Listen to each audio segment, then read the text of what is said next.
점수를 매겨보는 거죠. 이 세 가지를 각각 30점씩 줘서 90점 만점으로 보면 첫 번째가 해당이 되고 두 번째가 해당이 되는데 세 번째가 해당이 안 돼. 그럼 60점이죠. 그리고 첫 번째, 두 번째는 해당이 안 되는데 규모는 굉장히 크다. 그럼 30점이에요. 이런 식으로 일단 점수를 매겨보는 겁니다. 입지, 그 다음에 브랜드, 그리고 규모, 이 세 가지가 다 만족을 한다고 하면 이보다 더 좋은 건 없어요. 이거는 무조건 하셔야 되는 겁니다.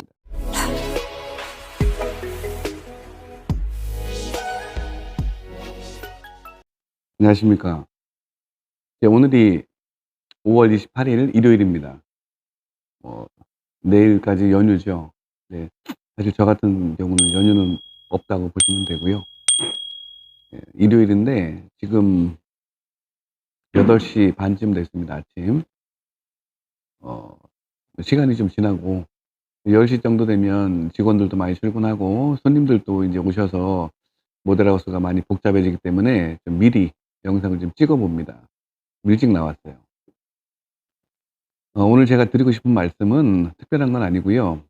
음, 경기가 좋든 경기가 안 좋든 여러 분야에서 투자는 많이 하고 있잖아요, 지금도. 주식, 코인, 또 부동산도 마찬가지고. 그래서 수익형 부동산, 특히 지식산업센터를 선택을 할 때는 어떤 점에 중점을 둬야 되는지 요거에 관해서 잠깐 뭐 얘기를 좀 해 보겠습니다. 네, 간단하게 지식산업센터 투자 핵심 포인트라고 제가 이름을 붙여 봤는데요. 하나씩 한번 볼게요. 로케이션, 뭐 입지, 위치, 이 정도 얘기를 하죠. 근데 인제 이 입지를 볼 때 가장 중요한 거는 아무래도 서울과의 접근성이 얼마나 용이하냐, 얼마나 가깝고, 아니면 좀 거리가 있어도 얼마나 편리하게 서울에 접근을 할 수 있느냐, 뭐 이런 것들이죠. 그러니까 여기서 중요한 거는 뭐 역세권 혹은 초역세권. 역세권이어도 그 역에 어떤 노선이 지나가서 어 더블 역세권이냐 트리플 역세권이냐 요런 것들입니다. 아무래도 역세권도 초역세권이 있고 보통 반경 250 미터까지는 초역세권이라고 얘기를 하고요. 그다음에 250 에서 500 미터 정도는 그냥 역세권이라고 얘기를 합니다.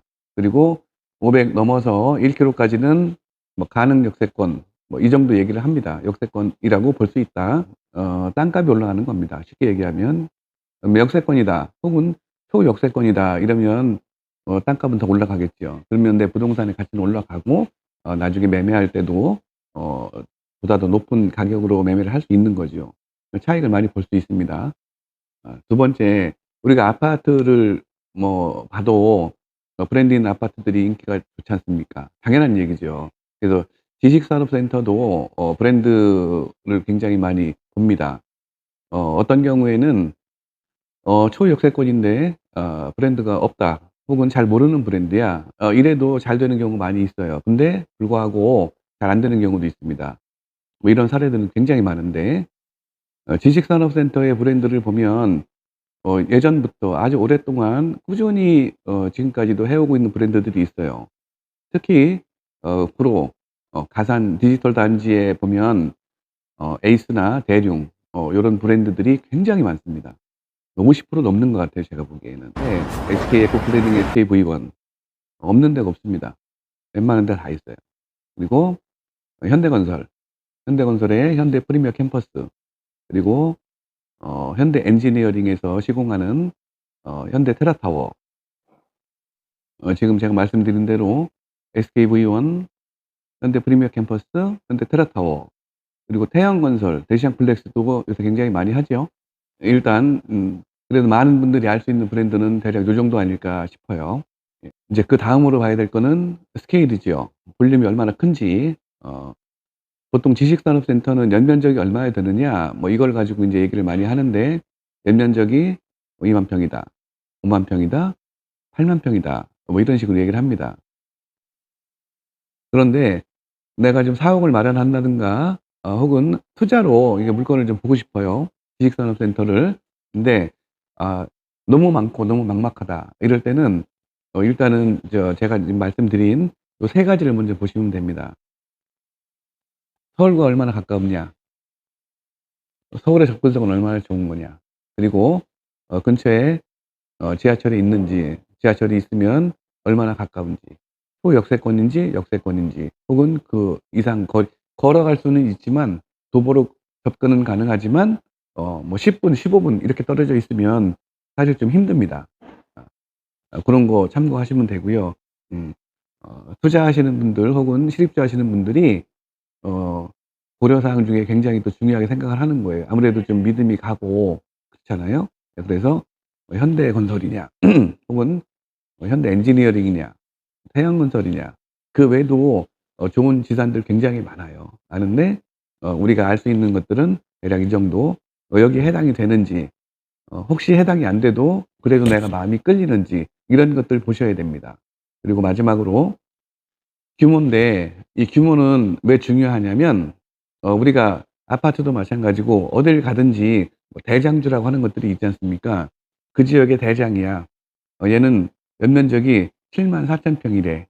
얘는 연면적이 85,000 평이래. 이러면 어지간해서는 그 규모를 뛰어넘는 지산들이 잘 안 들어옵니다, 그 주변에. 그래서 이런 큰 규모의 지산을 내가 선택을 하면 아무래도 어 지식산업센터는 제조가 또 굉장히 중요하지요. 제조, 드라이브인이 어떻게 구성이 되어 있는지, 그리고 오피스는 섹션 오피스 또 어떻게 구성이 되어 있는지 굉장히 중요합니다. 규모가 크면 어 차가 올라가고 내려오는데 램프라고 하지 않습니까? 램프의 그 설계 자체가 달라져요. 폭도 달라지고 높이도 달라지고. 그래서 2.5 톤이 들어가니 혹은 5 톤이 들어간다. 혹은 그 하역장으로 1 층에 40 피트 컨테이너가 들어갈 수가 있느냐 없느냐 요런 것들 굉장히 중요하거든요. 그래서 일단은 스케일을 좀 보셔야 됩니다. 더불어서 규모가 좀 있다. 최소한 뭐 40,000 평, 50,000평 이상 된다 하면 그 안에 커뮤니티 시설들이 굉장히 많이 들어갑니다. 공간이 있으니까 충분히 넣을 수가 있는 거예요. 예. 요새 같은 경우에 동영상을 제작할 수 있는 뭐 크리에이터 룸이라든가 수면실, 샤워실, 뭐 카페테리아, 라운지, 회의실, 회의실도 대중소 이렇게 구분을 해서 충분히 그 배치를 합니다. 분양가는 비슷하잖아요. 큰 차이 없습니다. 그러니까 규모가 크면 내가 들어가서 일을 하고 혹은 내가 임차를 줬을 때 임차 들어온 입주사가 또 일을 할 때 굉장히 좋거든요. 없는 것보다 훨씬 낫죠. 충분히 써먹을 수 있습니다. 점수를 매겨 보는 거죠. 이 세 가지를 각각 30 점씩 줘서 90점 만점으로 보면 첫 번째가 해당이 되고 두 번째가 해당이 되는데 세 번째가 해당이 안 돼. 그럼 60 점이죠. 그리고 첫 번째, 두 번째는 해당이 안 되는데 규모는 굉장히 크다. 그러면 30 점이에요. 예. 이런 식으로 일단 점수를 매겨 보는 겁니다. 점수를 매겨 보는 거죠. 이 세 가지를 각각 30 점씩 줘서 90점 만점으로 보면 첫 번째가 해당이 되고 두 번째가 해당이 되는데 세 번째가 해당이 안 돼. 그럼 60 점이죠. 그리고 첫 번째, 두 번째는 해당이 안 되는데 규모는 굉장히 크다. 그러면 30 점이에요. 예. 이런 식으로 일단 점수를 매겨 보는 겁니다. 입지, 그다음에 브랜드, 그리고 규모 이 세 가지가 다 만족을 한다고 하면 이보다 더 좋은 건 없어요. 이거는 무조건 하셔야 되는 겁니다. 그다음에 우리 힘으로는 어떻게 할 수가 없는 것들 그냥 맡겨야 됩니다. 이런 것들에 대해서 얘기를 해 보겠습니다. 첫 번째로 프라이스, 네 분양가인데요. 2020년 정도만 해도 분양가가 웬만큼 정해지면 얘기가 좀 나오거든요. 정해지면 거의 그대로 갔어요. 뭐 특별히 좀 더 올라가고 이런 경우는 있었지만 근데 지금은 좀 상황이 다릅니다. 이제 분양을 하고자 준비하는 과정에서 시간이 지나면서 인건비 그다음에 자재비 요런 것들이 막 계속 올라가서 시공 단가가 안 나오는 거예요. 그러니까 협의를 다시 하고, 협의를 다시 하고 그래서 이전에 좀 얘기가 나왔던 분양가보다 높아지는 경우가 대략 있어요. 다음에 환경입니다. 환경은 여러 가지가 있죠. 국가에서 부동산 정책을 막 바꿉니다. 주택으로 몰았다가 주택을 규제했다가 혹은 수익형 부동산으로 몰아주고 혹은 또 규제를 하고 이렇게 막 정책이 바뀌니까 이렇게 정책이 바뀌는 거는 우리 힘으로는 어떻게 막을 방법도 없고요. 그때그때 대처하는 수밖에 없는 거죠. 그리고 최근처럼 생각지도 못했던 코로나 팬데믹 같은 경우 이거는 우리가 어떻게 막을 수가 없잖아요. 이로 인해서 발생되는 문제들 뭐 이런 것들이 굉장히 컸지 않습니까? 이런 것들이죠. 더해서 러시아, 우크라이나 전쟁 같은 경우 이거 우리가 못 막아요. 이것 때문에 자재비 엄청 올라갔죠. 소유자 물가도 많이 올라가고. 이렇게 되는 거예요. 이런 것들은 막을 수가 없어요.